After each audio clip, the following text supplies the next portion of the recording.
How are you doing? This is Jeff, your best IELTS teacher. Today, I'm here to talk to you about the phrase, some people think. Now, this is actually dropping your mark. I know a lot of teachers tell you to say some people think. However, this is an old piece of advice from quite a while ago when examiners were finding the word count was too short.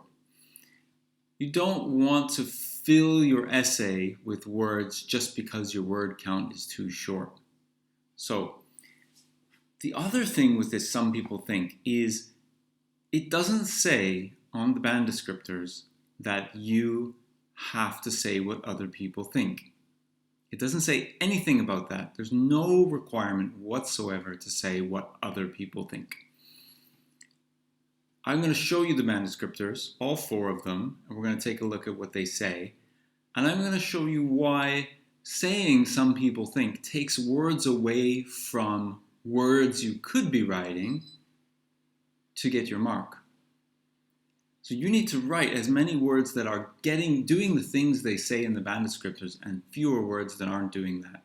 You need to say things that meet the band descriptors. Okay?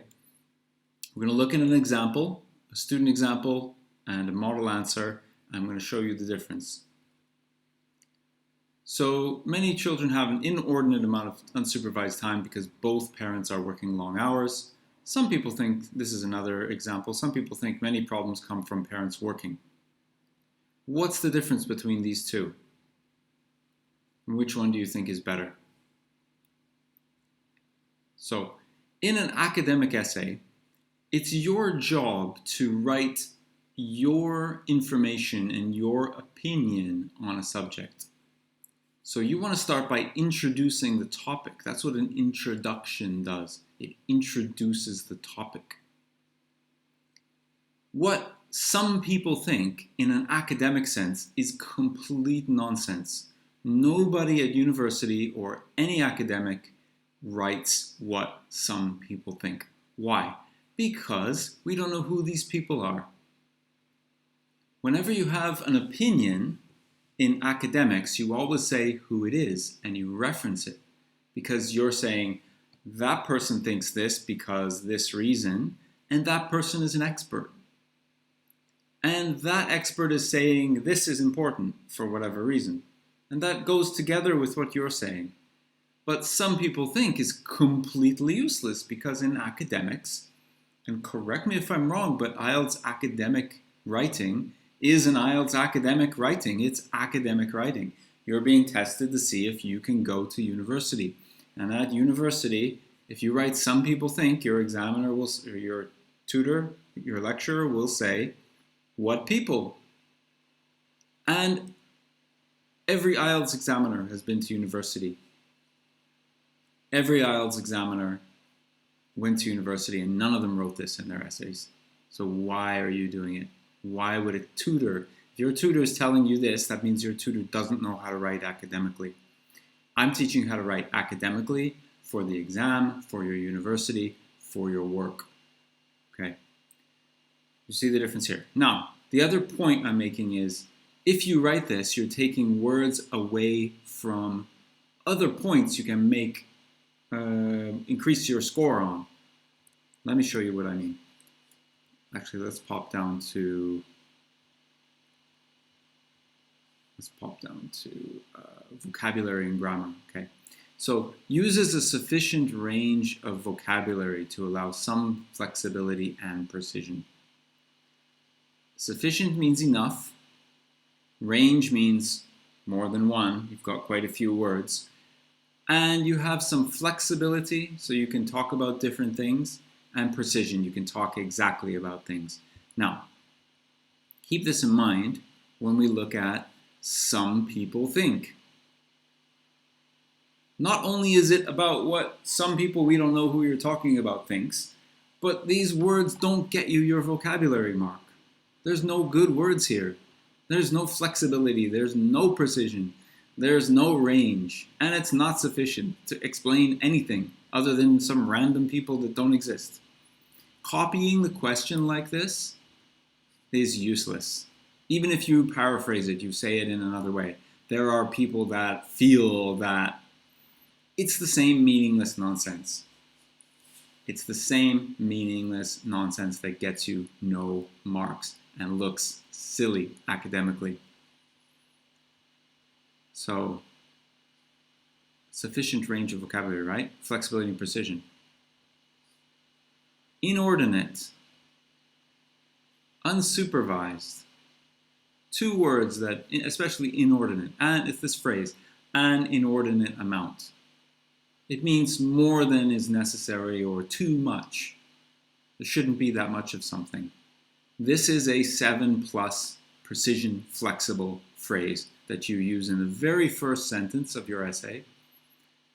And you use it to impress the examiner and show the examiner I have flexibility, precision, and sufficient range.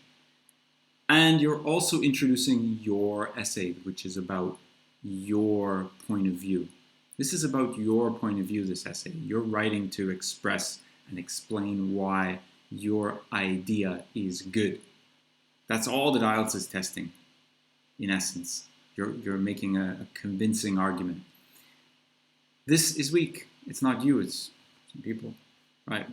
Sorry, this is cut off a little bit, but that's why we don't in academics start with I, because we're talking about the essay. The essay will argue something. Okay.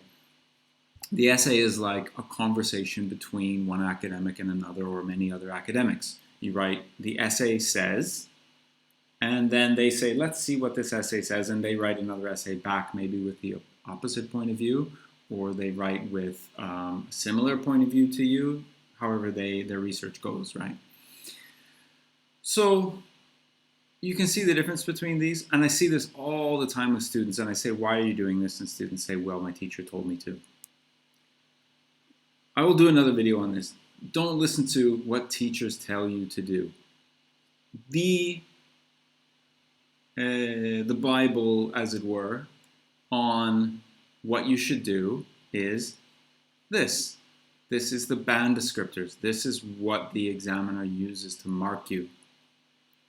Okay? So, addresses all parts of the task. This is... It doesn't matter what your teacher says, you have to do this. The examiner has to use this because Cambridge uses this to mark you. And all the examiners have to mark like this. It's not like there's one examiner sitting in his room going, I think I'll mark like this today. He or she has to follow what Cambridge says, and this is what Cambridge says. This is the public version, okay? The real version, the examiner version is very similar. Logically organizes information, right? These two are in your thesis, and it's in my introductory course, which you can get for free. There's a description below. So this thesis will connect to those two things. You have to follow those two things. It's the same with your vocabulary. Sufficient range and complex structures, okay? So some teachers will tell you that complex structures means you can paraphrase. And if you want to paraphrase the question, you can do it later in the other paragraphs, but you don't have to. There's a paraphrasing technique that's really easy, really clear, really accurate. I'll show you in the full course. You want to sign up for the full course, I show you how to do it. But don't do it in the introduction. It's wasting words and it's wasting time and it's not introducing your topic and point of view well. So as you can see here, back to the main point with this some people think. There is nothing here says you need to say what some people think. Vocabulary, less common lexical terms. This is just good vocabulary, right? Some errors. Well, I'm going to teach you how not to make errors because we're going to use phrases like an inordinate amount and you don't make errors. Frequent error-free sentences. Again, the main course, I show you how to do this. But look, it doesn't say anything about telling what some people think. And we go back to the task achievements, which is this one. This is for a 7, by the way, all of these. Presents a clear position throughout the response. Nothing to do with... As a matter of fact, if you write some people think, that's against what this says, right? Because this, again, is about your clear position, your clear point of view.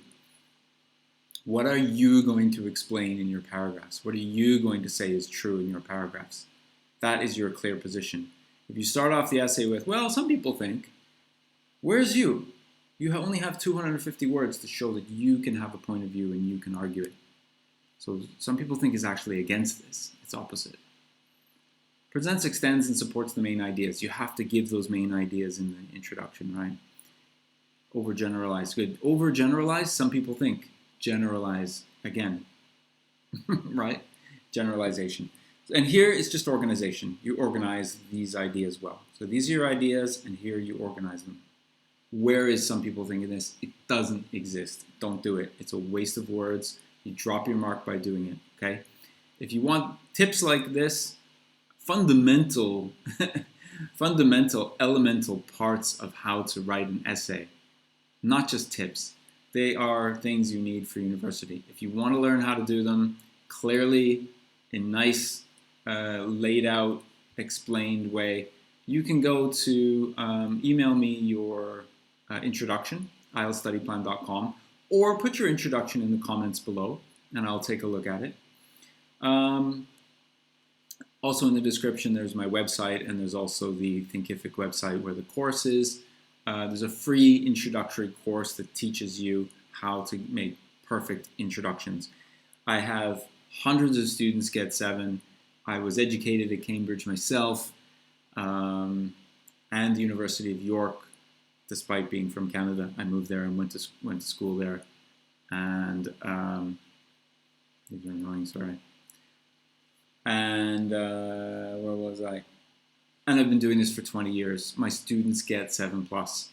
Go and do the free course. See how good it is. It's the best thing out there. I guarantee you. It's exactly what you have to do to get the course. And it's fast, and you can do it at home.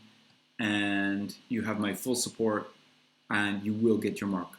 Okay, so good luck. We'll talk to you soon, and take care.